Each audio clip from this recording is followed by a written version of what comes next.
नमस्ते दोस्तों, आज के वीडियो में हम बात करेंगे हमारी बॉडी में ब्लड प्रेशर, SpO2 यानी कि oxygen level, body temperature, pulse rate, haemoglobin और ब्लड शुगर लेवल कितना होना चाहिए उसके बारे में।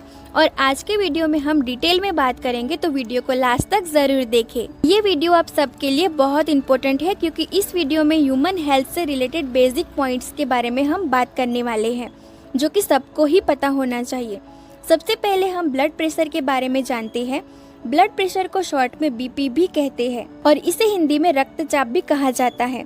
दोस्तों, सबसे पहले ये जानते हैं ब्लड प्रेशर किसे कहते हैं। ब्लड प्रेशर यानी कि रक्त वाहिनियों में बहते ब्लड द्वारा वेसल्स की दीवारों पर डाले गए दबाव को ही ब्लड प्रेशर कहते हैं।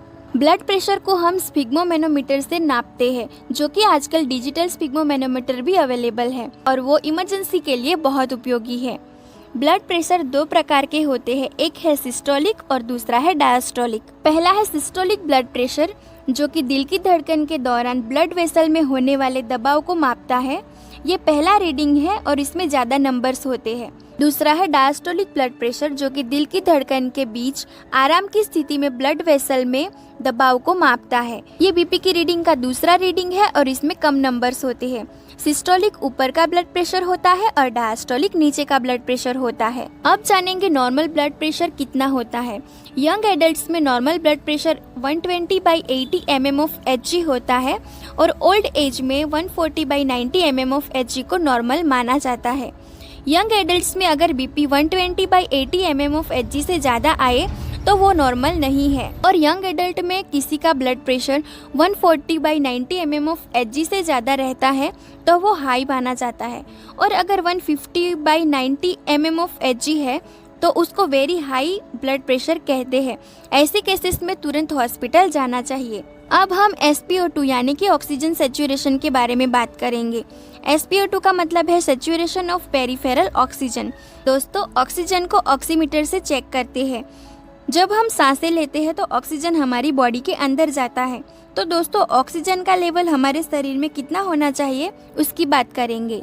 सामान्य ऑक्सीजन लेवल 95% से ज़्यादा होना चाहिए, और अगर किसी का ऑक्सीजन लेवल 95% से 100% है तो वो एकदम अच्छा लेवल माना जाता है, और अगर किसी का लेवल 90% से 93% है तो उसे कम लेवल माना जाता है, और अगर किसी का ऑक्सीजन लेवल 90% से भी कम है तो उसे बहुत कम माना जाता है, और ऐसे केसेस में तुरंत हॉस्पिटल जाना चाहिए। अब हम बॉडी टेम्परेचर यानी कि शरीर के तापमान के बारे में बात करेंगे। बॉडी टेम्परेचर को थर्मोमीटर से मापा जाता है। नॉर्मल बॉडी टेम्परेचर 92 से 98.6 फ़ारेनहीट है। 99 फ़ारेनहीट को थोड़ा सा ज्यादा टेम्परेचर माना जाता है, जो कि हल्का बुखार हो सकता है। और अगर किसी का टेम्परेचर 100 फ़ारेनहीट से ज्यादा है तो उसे हाई ग्रेड फीवर कहते हैं, और ऐसे केसेस में भी तुरंत हॉस्पिटल जाना चाहिए। अब हम पल्स रेट की बात करेंगे।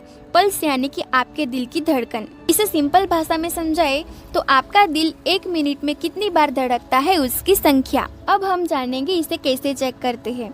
इसे चेक करने के लिए वीडियो में दिखाया गया है उस तरह से 2 उंगली गर्दन में रखें और फिर 1 मिनट तक जो धड़कन फील होती है उसको गिनना है, और इसे हम हाथ में भी चेक कर सकते हैं। वीडियो में दिखाया गया है उस तरह से। अब हम जानेंगे नॉर्मल वैल्यू क्या है। हमारे शरीर में नॉर्मल पल्स रेट 72 पर मिनट होता है, और अगर किसी का पल्स रेट 60 से 80 पर मिनट है तो उसको भी नॉर्मल ही कहते हैं, पर वो थोड़ा सा कम पल्स रेट माना जाता है। और अगर किसी की पल्स रेट 90 से 120 के ऊपर है तो उसे हाई पल्स रेट बोला जाता है। अब हम बात करेंगे ब्लड शुगर के बारे में।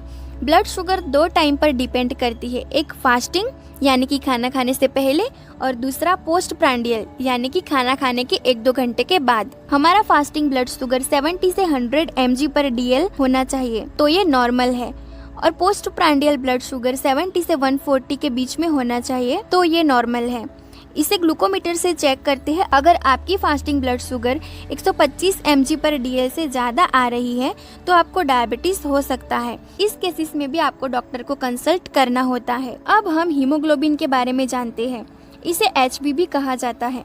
दोस्तों, हीमोग्लोबिन एक प्रकार का प्रोटीन है जो कि आरबीसी यानी कि रेड ब्लड सेल में पाया जाता है। हीमोग्लोबिन की कमी के कारण हमारे शरीर में बहुत सी बीमारियां होती हैं। हमारे शरीर को स्वस्थ रखने के लिए हीमोग्लोबिन बहुत इंपॉर्टेंट है। एचबी की रीडिंग मेल और फीमेल में अलग अलग होती है। मेल की नॉर्मल वैल्यू है 13.5 से 17.5 ग्राम पर डीएल और फीमेल की नॉर्मल वैल्यू है 12.5 से 14.5 ग्राम पर डीएल। तो ये था आज का टॉपिक। अगर आपको इस टॉपिक्स में से कोई टॉपिक्स ना समझ में आए तो कमेंट करके ज़रूर पूछें, और अगर इसके अलावा भी कोई हेल्थ डाउट हो तो कमेंट करके ज़रूर बताएं। आज के लिए बस इतना ही। धन्यवाद।